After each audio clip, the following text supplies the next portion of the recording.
If you, I'll do a bit of filming, John, if that's all right. Yeah, however you want. Yep. Say the first 30 feet, it is a little bit low. But after that, right.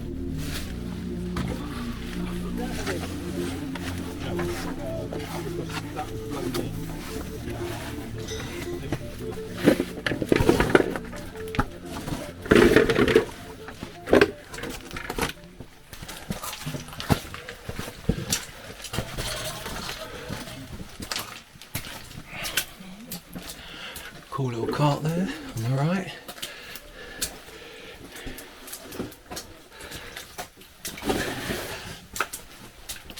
If you want to leave your head out here, you can only say.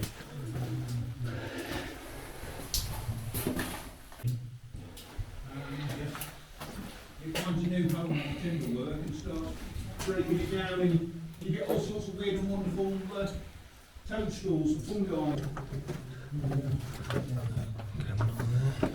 So each of these, you can say on average 2 hours per shot hole. Oh my gosh.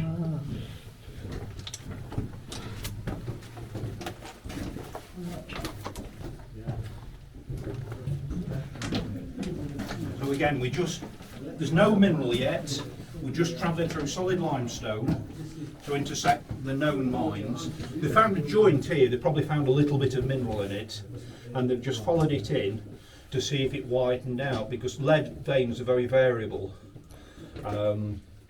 Basically the lead has formed beside a fault or a joint which was caused by either volcanic or earthquake action millions of years ago. So you can be following a lead vein which is probably about 2 foot wide, and then you go on a few metres and basically it will pinch away to nothing. This is one of the few artefacts which is actually from this mine. Oh, is it original? Yeah. This is original. Most of the things which you see, whilst they are original mining tools, they've come from other mines, but this tool was actually found down here. Wow. All this is modern, but it's a reconstruction of an ore chute. And the idea is that you've got some miners up there who'll be working away. They could work continuously, and then a lad would come along with a tub, bar the planks up, fill the tub, and then carry on his way, keeping everybody in constant production. Right. We won't go up there today, it's a little bit wet and soggy.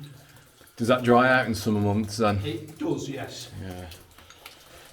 It takes about 2 weeks or so for all the rainwater to gradually work its way through into the mine, so you've got a bit of a delay.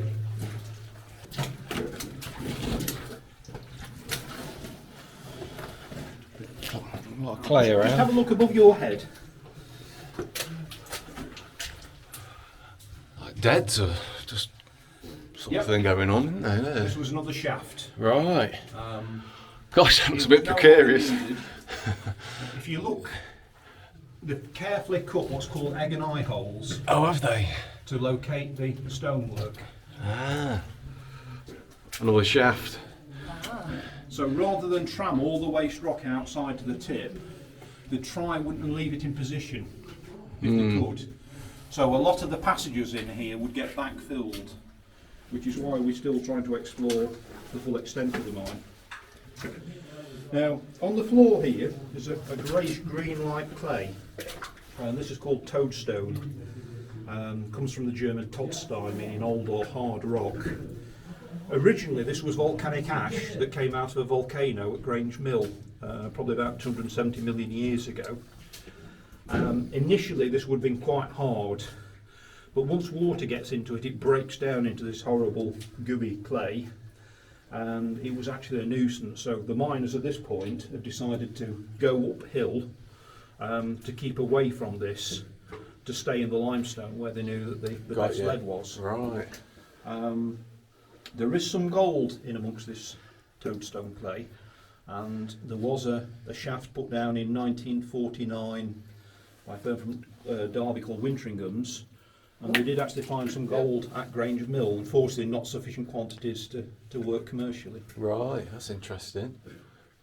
You need basically at least a minimum of 0.5 gram per tonne for it to be feasible. God, 0.5 gram That's what per tonne. That's what the South African miners work at. That's nothing, is it? Half a gram per tonne.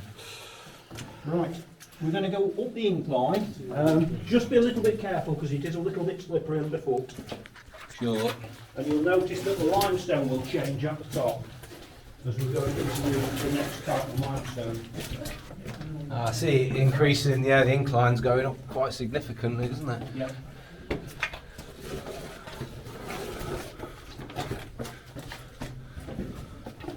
Now this is a winch called a stow or a stones, and again, no mining colleges or colleges of further education in those days. You sort of had to learn on the spot, and at one time it was required that the manager of the mine had to build a stow to prove his competency to be manager of the mine. Sometimes these were little models that they'd leave on surface as marker posts, but more often than not there'd be a full-size one. Now there would have been something similar to this here originally, but when the Ashover Caving Club came in, all there was a brown stain on the floor where all the wood had deteriorated. So this is a reconstruction of what would have been here originally. What's this pin here, John? What's that for? That is the runaway pin, in case it slips out of your hand. Got you.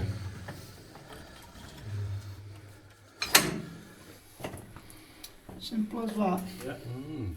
So now we're going to go actually onto the Goodluck vein itself, the lead vein from which the mine takes its name.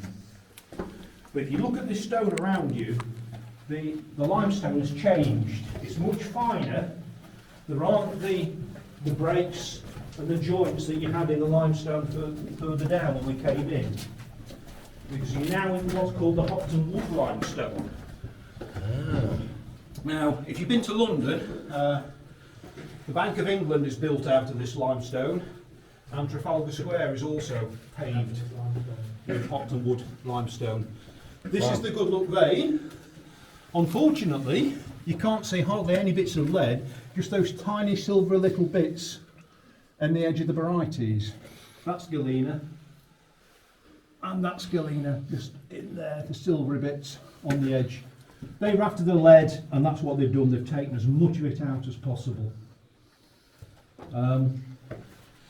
So this was another mineral called barytes, or as the Americans called it, barite. Now originally, when this was being worked for lead, that had no value whatsoever. They weren't interested in it. Now that's worth far more than lead. It's used in virtually everything, paint, paper, textiles. If you go to the hospital and have an x-ray of your stomach, they give you barium meal, which is a very fine version of barytes, because it shows up on x-rays. And because it blocks x-rays, they use it in the nuclear industry for their cement for radiation-proof barriers around power stations. But its main use is in the oil industry, where they use it as drilling mud. It's ground up very, very fine, and they put it down the drill stem. It acts as a cutting lubricant, but also when they break through into the gas or the oil pocket, you've got an awful lot of pressure that's wanting to force its way back up to surface. Well, that's very, very dense and very heavy, and it will compact and sort of act as a plug, so it will slow down that pressure so they've got time to stop it. I don't know if you remember, there was a big oil rig in the off America in the Bay of Mexico called Piper Alpha that blew up. When they tried to seal it on the seabed, they used about 20,000 tonnes of barytes along with cement trying to plug the hole to seal up the leaking oil that was coming up out of the broken drill stem. And it used to be a byproduct in the early days. They didn't care for it. They didn't care for it. It was of no use whatsoever. There was that, and there was another mineral called fluorspar. Again, no use to them. Looked pretty and a bit sparkly and that, but no real use. Nowadays, fluorspar's fetching what, £400 per tonne for the chemical industry. A lot more valuable. So have you got a vein of that in this? We've got bits of it. Normally, it's barytes or calcite are the two minerals that go side by side. So we've got some fluorspar, but not a huge amount. So you would hope that this passage would be all lead. It wouldn't. You would have say so much lead, so much varieties, bit more lead, probably some calcite at the side. So out of all this passage, you've probably got about half lead, half waste rock. So even though you're into the actual lead vein itself, it's not all lead, and it's still hard work. Now wherever the lead went, they went, and when we're going a little bit further, you'll see some rocks jammed up in the roof called deads. Not deads because they're going to kill you, but deads because they were dead, devoid of lead. And rather than tub it all the way back outside, which is just wasted energy, we'll try to leave as many of them in as possible still down the mine. And if you have a look up a little bit further on here, you'll see where they send the kids for the tighter parts where the, let's say, us larger men couldn't get. Now where the passage gets quite wide, again they've done what's called egg and eye holes. They've cut a socket into the walls either side, and they've done like a bridge, so you've got two initial blocks with a keystone in the centre. Wow. In the load. A bit like building an archway, isn't It's it? called herringbone arching. Ah.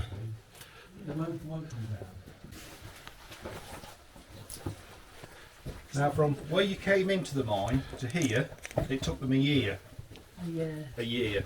And then they've celebrated the fact by putting their initials on this block here. So you've got GLT, the Goodluck title, December the 5th, 1831. And these are some of the local miners: Caleb Hall, Edward Godber, Roger Knowles the manager, and Nathaniel Godber is foreman. Very good. This is called wall gate. In mining terms, a gate is anywhere where you've got two or more passages coming together. So we've got the Goodluck vein coming through here, and then the Wall Mile vein going down there. But also, when they worked that, they found 5 more veins running parallel to the Goodluck vein, again, which they've worked through the hillside. On there as well, that was the last place in the mine that was worked. Apparently a local guy called Arthur Kinder did some varieties mining down there in about 1943. So that was the very last time that the mine was worked, or any mineral. Was it a natural shaft or? No, it's one that's been mined on the actual Goodluck vein. Was he not aware of it then? He wasn't aware of it. It had been timbered over, and then the timber had rotted. Oh right, gosh. Lucky he didn't go down it, wasn't it? So basically, whilst there are levels above us, there are also, you could be walking on false floor, and there are levels underneath us that we can't access. That is a way, that, isn't it? Do you know how Still far? down there, but Well, it's approximately about 95 feet deep, and we are just in the process of having another go at digging it down a bit further to see if we can find any other workings that we can access. So that's going to be our next project, working down there. we've got something to go at then. Now, all the other mining artefacts are all from different mines, but the one up by the exit sign, the Stowe's barrel, that came out of this mine, so that was original, and that was working a shaft a little bit further up on the hillside.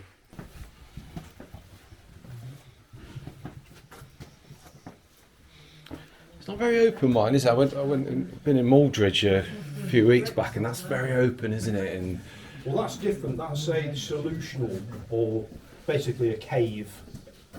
This is all been formed by earthquake or volcanic action. So the Right. limestone is split vertically and horizontally. So you've got veins and you've also got flats. We have got a little bit of natural in the mine, but not a huge amount.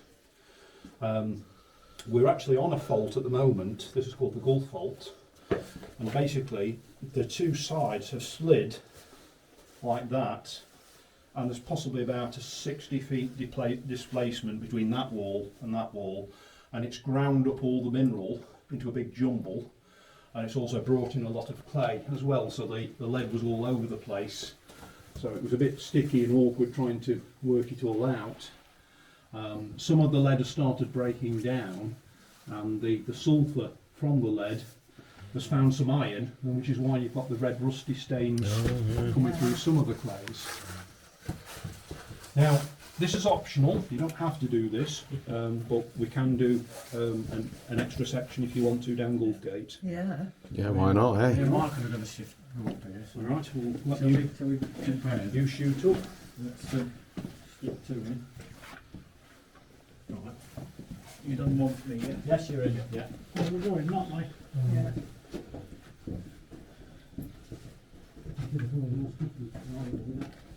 So this is the gold vein, and there are 5 veins coming from the Wall Mall vein, which are parallel to the Goodluck, which have been worked all the way through, but you can't get into them because they've all been backfilled. So we'll go down here. It's not too bad. A couple of places where you just have to watch your head. You see a little bit. This is called slick and siding. This is where the limestone rubbing against each other with the faults has cut grooves and sort of like polished itself. Yeah.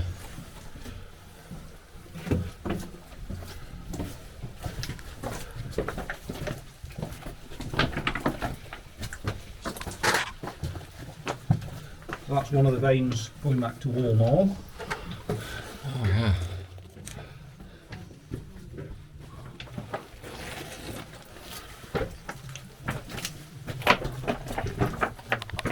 We hoped it was going to get us into an older part of the mine. Unfortunately, we shifted an awful lot of rock and we've opened it up, but it was just a small screen. It doesn't appear to go on much further than we've taken it. What's the point in? Why did they fill it? What's the point in that? Like, why don't they just leave it how it is? Because you're bringing it from somewhere else, and rather than waste all your time tubbing all the way to entrance, it's better to leave it down here. It's more economical of your time and your effort. Oh, I see. Yeah, right. Got you. Sort of a bit like the Deads, then, just sort of. Yeah. Yeah. Once the passage has been worked out, that's it. It's got no further use. So wherever you're working next, all your waste rock would go into that and backfill it. Some of these go on to some interesting passages, some don't. Some are just little passages, probably 30, 50 feet long. There's nothing really to see, and there's no point in actually excavating them, but there's some which we are still finding interesting stuff into. But it's knowing how and when, and the effort you need to clear them, and what you do with the rock when you take it out. And you can see the fungi has already started attacking them and spreading out looking for its next meal. Gosh, you're surprised it grows in the dark.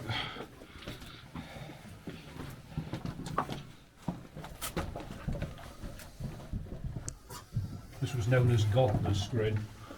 Oh wow, yeah.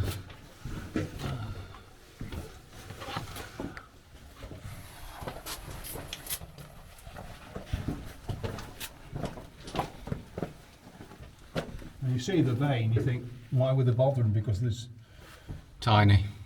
hardly anything worth bothering with. I assume it's like most business ventures, it was the hope that you'd break through into another lead vein and then you'd get the money from Bondock Coal Mine when you broke through into Bondock Coal Mine, but it never happened. Yeah. There's your lead vein, tiny bit of lead there. We're underneath another mine, a big limestone mine, or Middleton Mine, that closed down about 15 years ago. And some of the water is obviously coming in through that mine. But this is all natural. This hasn't been done by the miners. This is totally natural. That's good, isn't it? Have you ever found any fossils? You get the odd crinoids down here, like sea lily stems. Yeah. The odd small shell, but it's not really the best limestone to look for fossils. You know, if you go sort of Eam or Castleton, you've more chance of finding better fossils. This is just totally natural. Yeah. So we called it Jubilee Pot after the Women's Jubilee. There's still potential for getting into the cave passage on there. From there. That's great. So if you want to have a look, Yeah. I'll come out. I think you It's a don't big- get one at a time in there Don't, anyway. yeah, big drop. Make sure you don't go too close Too to it. close. Yeah. Oh wow, look at that sleeping. Look. That's amazing. Gosh, yeah. That's, There's a bat here, so be very careful not to disturb it. Oh, it's only little.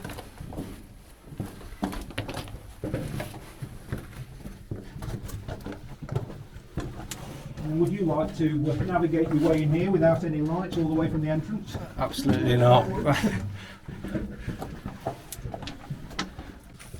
It's very loose, isn't it? Old wheelbarrow.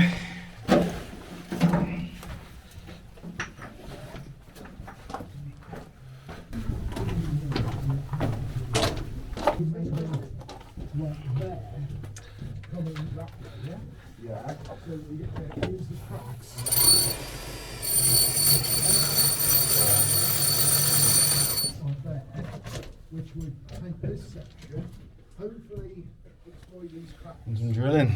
Yeah. That's one. We don't see Have you put a wedge doesn't work. It's not working. no, because the trouble is you can't get the angles. They need to be quite shallow angles. We think they've cut the leather up into strips, and the way that they've done it is they've laid a wooden sleeper, cut 2 slots for the strip rail to drop into, but they've wrapped some leather around the strip rail so it absorbs some moisture and holds the rail track in place. So we think we've been using the old boots for rail repairs. Yeah. resourceful.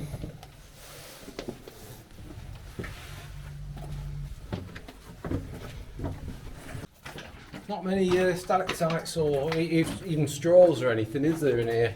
Well, it has to have a cavity that's natural, and you have to have a reasonable supply of water for that to be able to form. Right. And because we've got the toadstone above us, you're not getting the water that's coming through. No, it's actually relatively dry in here, isn't it? You know, considering some mines, you were up to your knees at least in water when you were working. Calcite crystals, a little bit of malachite. We have got some in the top end, although you won't be able to see it. That's all come from down here, That's is all it? from down here. What's this bit here, John? That's malachite again, copper. Oh, right. Interesting. Oh, that's interesting. So you're asking about fossils. That's some crinoids, Oh, yeah, or fossil look. lily stems. Eric, Yeah. oh, they're the fossils. Oh, well, yeah. Yeah. Yeah. It's heavy, isn't And then that's the lead. I mean, you can tell it's lead just by the weight of it. Oh, yeah, And that's the natural. lead. That's in its natural state. Yeah. That's in its natural state, how the miners would see it. And then if you break it up, you get the silvery metallic ore. Yeah, that's So it's how very I- obvious straight away that Yeah. it is lead. Right. You know, anybody Well, can you've got recognise to it. get that out. Yes. And that's Gosh. what the women did up there. Yep. Gosh, that is heavy, isn't it? That's calcite. That's a calcite crystal. That's that the pure from limestone. down here? Yeah. So would all limestone, I guess if you polish this up, would that come up like that, would it? Or Hopton wood is particularly good. It's what's called porcelaneous limestone. It isn't a true marble, but it will take a polish like marble. So Hopton wood is particularly good. There are other limestones that are not as good, but there is still a quarry up near That's Chelmorton that is working crinoidal limestone, and they cut and polish at a place called Once a Week Quarry. Oh, look at that. That's lovely, isn't So it? that's a bit of varieties that's been polished. Yeah. Oh, they used to come down here. Yeah. Originally, when Bearing they in first- mind, we're a 1700. good 230, 40 feet underground. They would have a winding shaft, and they'd haul Like that God. a thing separate there, winding yeah. shaft. That's crazy, isn't So it? these are the climbing stemples. It's like a giant climbing frame. Yeah. Fancy going and doing that? No. So you'd come down here, you'd do at least 8-9 hours, and then have to climb up again. oh yeah, At the end look, of they've it. got diagrams here. And that's Doing it. the other methods of leaving various sockets so that you can climb in, or putting in ladders on platforms. It's nuts. Here for 30 feet. Mm. And it's one of the first jobs that I was involved in when I first came here. And we dug it all out and trammed this all the way to the surface to open it up. Does it ever flood in there? No, because we're too high above the stream. And it's also your plates as well, because for a long time everybody ate off pewter plates, which are a mixture of lead and tin. It's a good example of what lead was used for. So this then, lead isn't was it? like the plastic of today. You know, it's so malleable, it's so easy to make into different products and things. You know, it had the value. Oh, yeah. No, that's off the boots. Oh, is it Off the miner's boots, yeah. It was like a horseshoe. Yeah, Does, forming isn't it? exactly the same job, Oh yeah. but to give them, that's off the heel. That's brilliant, isn't it? That's one of the miners' old And wooden wood, clogs. yeah. Gosh. Fantastic. Yeah, that's getting close and personal, isn't it? There's all sorts of superstitions and things that have grown up about the lead mining industry. One of which we still carry on to today, and that is every Christmas Eve we come underground and we light a candle for the Toad Man. Toad Man refers to the old man or the old miners, so it could be either the last miner who worked down here or a collection of all the miners. And we still come down every Christmas Eve and sort of like wish them well and hoping they're wishing us well. And because there was this belief that you worked underground, if you upset the spirits, they'd chuck rocks at you and things, and some of the friendly ones would tap on the walls to show you where the lead vein was. And Climb the chain. Well, is that a shaft there then, John? no, they just goes up rubber workings. Oh really? Wow. Right, if you want to go on a bit further, you're welcome, although it does get low. I'll have a look. There is the remains of some of the original rail track up there, Oh fab. but you will drop down to your hands and knees.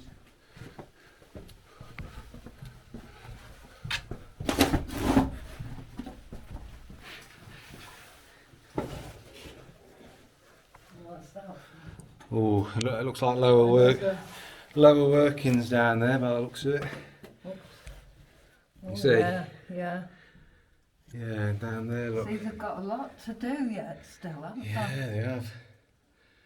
Yeah, and it Right, still it's goes all- on here as well, look, keeps going. Yeah. Miles of Right, I'll tunnels. let you go first. Oh, there's another one here. Yeah, Is it the other side of this? it must be, yeah, that must go underneath and then. You see, does it go? Yeah, it's a separate one. Oh, is it, really? You have a look. And it goes all the way up there as well, look. Gosh.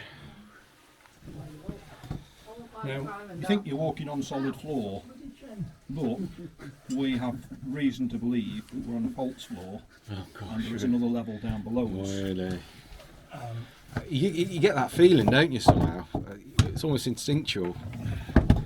This is a false floor. Now, there's a hole there, which was sort of like semi-buried, but Right. we think that's a ventilation hole to let Okay. air through, Yeah. and that there is a level there, but we can't get into it at the moment. Right. We don't know how to get where they went down. So still loads more to find in here. Yeah, there is. We haven't done it all by any means. We're still looking. We're still hopeful.